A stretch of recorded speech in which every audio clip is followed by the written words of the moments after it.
کوئی بدی نہیں ہے اگر نیکی پر قائم ہو۔ اختلاف بدی تب بنتا ہے جب نیتوں میں فساد پیدا ہو، اور نیتوں کا فساد جو ہے وہ اعمال کو بگاڑ دیا کرتا ہے۔ ایسے دور کے علماء نے پھر اپنے پیچھے چلنے والوں کو اپنی ٹیریٹری بنایا ہے، اور یہ رجحان جوں آگے بڑھا ہے،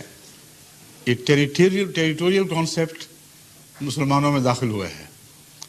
اور دوسرے مذاہب کا بھی یہی حال ہے۔ یہ ٹیریٹری اس قسم کی بنتی ہے پھر کہ ایسے علماء کو اگر یہ معلوم ہو کہ ہمارے پیچھے چلنے والے نماز نہیں پڑھتے، ظالم ہیں، فاسق ہیں، فاجر ہیں، دوسروں کے حق مارتے ہیں، جھوٹ بولتے ہیں، ان کی راتوں کی کوئی نیند حرام نہیں ہوتی، یہ پتہ چل جائے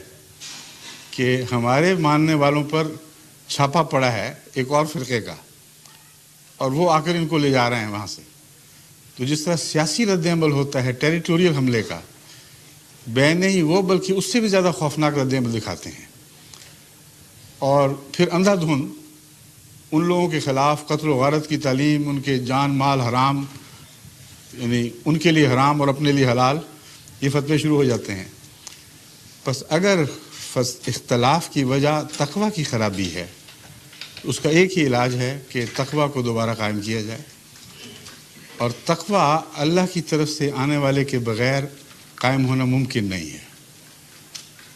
جب آسمان سے کوئی ایسا شخص آتا ہے، یعنی جسمانی طور پر نہیں بلکہ اللہ کے حکم سے کھڑا ہوتا ہے، تو وہ انہی لوگوں میں سے اکٹھے کرتا ہے ان لوگوں کو جو نیکی کے نام پر دوسروں کا خون لینے کی بجائے نیکی کے نام پر اپنا خون دیتے ہیں، دوسروں کے مال لوٹنے کی بجائے اپنے مال لٹاتے ہیں۔ یہ اس بات کی قطعی شہادت ہے کہ یہ لوگ سچے ہیں۔ ان سے مذہبی عقیدے کا جو اختلاف ہو، ایسی قوم کو جھوٹا نہیں کہا جا سکتا، اور یہی وہ روح ہے جو رفتہ رفتہ پھر غالب آتی ہے اور آنی ہے۔ اور چونکہ جماعت احمدیہ کا یہ دعویٰ ہے کہ ہم اللہ تعالیٰ کے فضل کے ساتھ خدا کے قائم کردہ اس دور کے امام کے پیچھے چلنے والے ہیں، ان کو قبول کر لیا ہے، اس لیے ہمارے اندر آپ کی علامتیں دیکھیں گے اور غور کریں تو آپ کو اور بھی زیادہ دکھائی دیں گی، اور اس کے بغیر قوم کی اصلاح ممکن نہیں ہے۔ محض لیبل بدلنے سے کچھ بھی نہیں ہوا کرتا۔ کئی اہل قرآن ہیں وہ کہتے ہیں جی فرقہ بازی ختم کرو، صرف مسلمان کہلاؤ، مسلمان کہلاؤ، اندر سے کیا حال ہوگا؟ اگر نفرتیں اسی طرح قائم ہیں، اگر عقیدوں میں کوئی تبدیلی نہیں، تو لیبل بدلنے سے کیا ہو جائے گا؟ بس فرضی قصے ہیں۔ ایک ہی نسخہ ہے جو ازل سے کامیاب رہا ہے، وہ یہ کہ اللہ تعالیٰ اپنی طرف سے کسی کو بھیجے۔ اگر کوئی امت آخری ان معنوں میں ہو کہ اس کی شریعت ہمیشہ ہمیشہ کے لیے قائم کر دی گئی، اگر کوئی رسول ایسا آ چکا ہو کہ جس کے بعد کوئی اس کے ایک لفظ ایک نقطے کو بھی تبدیل نہیں کر سکتا، تو پھر لازماً یہ سلسلہ امتی نبی سے شروع ہو سکتا ہے، اس کے بغیر ممکن نہیں۔ یہی ہمارا عقیدہ ہے۔ ہم کوشش کر رہے ہیں، قربانیاں دے رہے ہیں، اور رفتہ رفتہ ہم تمام ملکوں میں ایک انقلاب برپا کر رہے ہیں، اور ایسی جماعت پیدا کر رہے ہیں جو اسلام کے نام پر قربانیاں دے رہی ہے اور اسلام کے نام پر اس عالمی اجتماع کو وسیع تر کر رہی ہے۔ جزاکم اللہ، شکریہ۔ حضور اگلا سوال کیپٹن اصاف احمد ومبلڈن کا ہے۔ انہوں نے سوال بھجوایا ہے، کیا حضرت مسیح علیہ السلام جی ہیں یہاں موجود؟ یہ آج موجود نہیں ہے، صبح انہوں نے ٹیلی فون کیا تھا، پچھلی اردو سیشن میں آئے تھے، اور انہوں داڑھی نے والے جی وہ یہاں بیٹھے ہوئے تھے، یہاں بیٹھے تھے۔ انہوں نے کہا ہے کہ کیا حضرت مسیح علیہ السلام اور حضرت مہدی علیہ السلام کے آنے کا قرآن پاک میں ذکر ہے؟ حدیثوں کی روشنی میں آپ نے اس کی وضاحت گزشتہ اردو سوال و جواب کی محفل میں فرمائی تھی، وہ چاہتے ہیں کہ قرآن پاک میں ذکر ہے یا نہیں۔ اب یہ جو انداز ہے سوال کا، اس میں بھی بہت کچھ مضمر ہے۔ میرا تجربہ ہے وسیع کہ جب ایک عمومی سوال کرتے ہیں لوگ اور میں ان کے اپنے عقیدے کے مطابق ان کو جواب دے دیتا ہوں تو وہاں سے ہٹ کر ایک اور پناہ گاہ میں جانے کی کوشش کرتے ہیں، حالانکہ یہ اہل قرآن نہیں ہیں، مگر چونکہ حدیث کی روح سے زیادہ تر یہ سوال اٹھایا گیا کہ آنے والے کا ذکر ہے، نزول ہوگا، اس لیے میں نے حدیث ہی کی روح سے اس کا جواب دیا تھا۔ مگر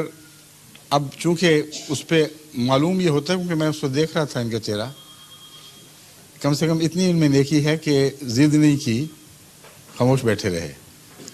اب سوچا ہے کہ اصل حال یہ ہے کہ قرآن میں جاؤ، وہاں سے ہمیں شاید کوئی مطلب کی بات نکلائے، مگر بنیادی باتیں بعض ہیں جو میں اس وقت بھی کھولی تھی، اب میں پھر کھولتا ہوں۔ آن حضرت صلی اللہ علیہ وآلہ وسلم کے متعلق قرآن گواہ ہے کہ اپنی طرف سے کوئی بات نہیں کرتے، کلیتاً وحی پر مبنی کلام ہے۔ اگر کسی کو وحی پر مبنی کلام ہونے کے باوجود قرآن کریم میں وہ بنیاد دکھائی نہ بھی دے اور یہ قطعی بات ہو کہ آن حضور صلی اللہ علیہ وآلہ وسلم کی احادیث بکثرت ایک بات کہہ رہی ہیں، تو پھر تقویٰ کا تقاضا یہ ہے کہ ان حدیث کے فیصلے کے سامنے سر جھکائے انسان۔ پھر یہ جائز نہیں کہ یہ پوچھے کہ کہاں سے نکالا آپ نے۔ یہ سوال دراصل ہم سے نہیں ہے، سوال آن حضرت صلی اللہ علیہ وآلہ وسلم سے ہے کہ اتنی زور سے، اتنی کثرت سے جو آپ نے مسیح کے آنے کی خبریں نکالی ہیں، تو قرآن سے تو حوالہ دکھائیں، کیونکہ آپ نے فرمایا، میں نے تو نہیں کہا۔ مگر میں ان کو بتاتا ہوں کہ قرآن میں بہت سی ایسی باتیں ایسے انداز میں بیان ہوئی ہیں کہ عام فہم کا آدمی ان کو اخذ نہیں کر سکتا کہ یہاں کس بات کی بنیاد رکھی گئی ہے، مگر جن پر شریعت نازل ہوئی ہے، حضرت محمد رسول اللہ صلی اللہ علیہ وسلم، آپ قطعیت کے ساتھ جانتے تھے کہ اس بات کی بنیاد یہاں موجود ہے، اور حوالہ دیا یا نہ دیا اس کی پیشگوئی فرمائی، اور پیشگوئی جب 100% یقینی طور پر پوری ہوئی اور آپ کے زمانے کے 1200 سال کے بعد پوری ہوئی، تو پھر کسی کو یہ حق نہیں ہے کہ یہ کہے کہ اپنی طرف سے باتیں کہی تھیں۔ اس کی ایک مثال دجال کی ہے۔ دجال کا نام قرآن شریف سے نکال کے دکھا دیں، کوئی ذکر ہی نہیں ملتا، ذکر ملتا ہے مگر اس نام کے ساتھ نہیں۔ دجال کے متعلق جب آن حضرت صلی اللہ علیہ وسلم سے سوال ہوا کہ یا رسول اللہ آپ نے اتنا ڈرایا ہے دجال سے، یہاں تک کہ فرمایا کہ کوئی دنیا میں نبی ایسا نہیں آیا جس نے اپنی قوم کو دجال سے نہ ڈرایا ہو، ہم کیسے بچیں گے اس سے؟ آپ نے فرمایا سورہ کہف کی پہلی 10 آیات اور آخری 10 آیات کا مطالعہ کرو، اور ان آیات میں مسیحی عقیدے کے توحید سے شرک کی طرف مائل ہونے کا ذکر ہے آغاز میں، اور آخر میں ان کی دنیاوی ترقی کا ذکر ہے۔ تو اگر دجال کا ان باتوں سے تعلق نہیں تھا تو آن حضور صلی اللہ علیہ وآلہ وسلم یہ کیوں فرماتے ہیں کہ ان 10 آیات پہلی اور آخری کی تلاوت کیا کرو اور رات سونے سے پہلے پڑھ لیا کرو، تمہیں سمجھ آ جائے گی۔ لیکن اب آپ دوبارہ پڑھ کے ان کو دیکھیں، حیران ہو جائیں گے کہ بین ہی نشاندہی ہو گئی ہے، اور حدیثیں جتنی